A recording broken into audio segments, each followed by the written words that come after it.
Vamos lá. Eu suponho que a Europa não é a favor da guerra e não é a favor de, sei lá, a população não quer ir para a guerra. Esse é um dos problemas. Esse exército, não é como se o exército deles estivesse, o exército italiano fosse cada vez maior. Não. É cada vez menor. Ele é cada vez menor. Os russos têm só dentro da Ucrânia 660 mil soldados.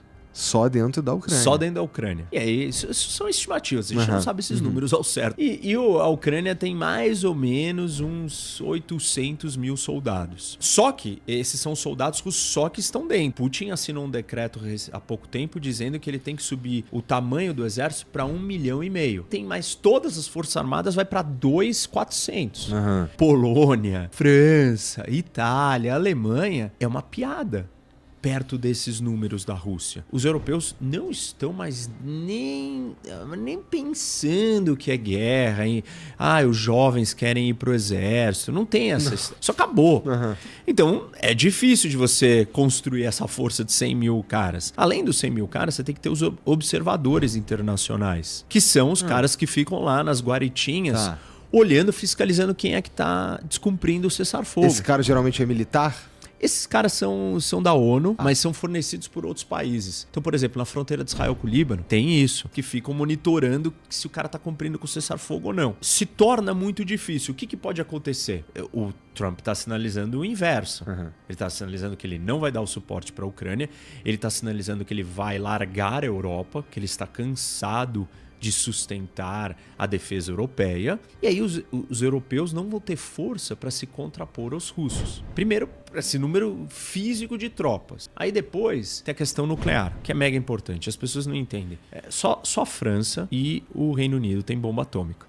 E o país que tem mais bombas atômicas no mundo é a Rússia. Depois os Estados Unidos. Todos os países do mundo têm por volta de centenas. A não ser a Rússia e os Estados Unidos, que têm milhares. Como funciona a lógica nuclear? Aí todo mundo, 50 bombas já acabou com o planeta. 10 bombas já acabou com o planeta. Já acabou. A dissuasão nuclear ela é baseada num raciocínio matemático. Você tem 2 bombas. Quantas bombas eu tenho que ter para vencer um confronto com você? Independente do confronto ser efetivado, eu vou lá e construo 3. E aí, quando você vê que eu tenho 3, o que você faz? Eu perderia esta guerra. Então, você vai lá e constrói 4. Quando você constrói 4, eu falo, eu preciso ter 6. E é assim que o arsenal cresce. Por que isso? Imagina que eu vou fazer um ataque preventivo, surpresa. E eu sei que você só tem 10. Quais são os meus alvos iniciais? As suas bombas. As suas 10. Agora, se você tem milhares de bombas, existe uma lógica militar aonde a Europa, com a França e com a Inglaterra, ter centenas de bombas, não é suficiente para conter uma Rússia com milhares de bombas, a não ser que os Estados Unidos tragam o seu guarda-chuva nuclear para proteger a Europa, como sempre fez. E aí tem outro problema. A capacidade de second strike, a destruição mútua assegurada. É o seguinte, eu tenho que conseguir lançar um contra-ataque para você, mesmo depois de você me destruir por completo com um ataque surpresa. E o jeito de fazer isso durante a Guerra Fria era você ter avião voando 24 horas por dia, você ter submarino nuclear ou você ter bombas escondidas embaixo da terra em silos. Hoje, os submarinos nucleares são as formas mais fortes disso. Só que adianta você ter um submarino nuclear se você não tem um mecanismo de alerta que foi lançado uma bomba imediatamente no minuto que ela foi lançada.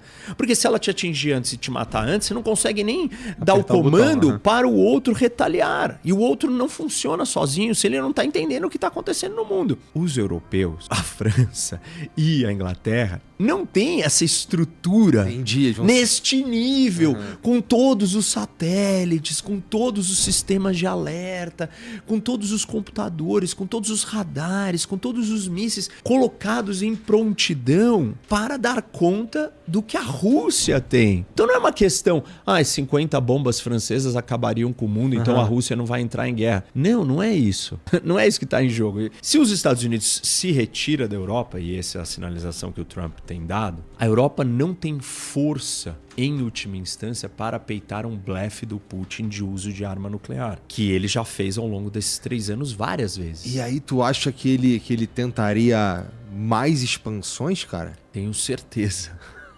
Isso é muito assustador, cara. Porque assim... Isso daí acabou o mundo.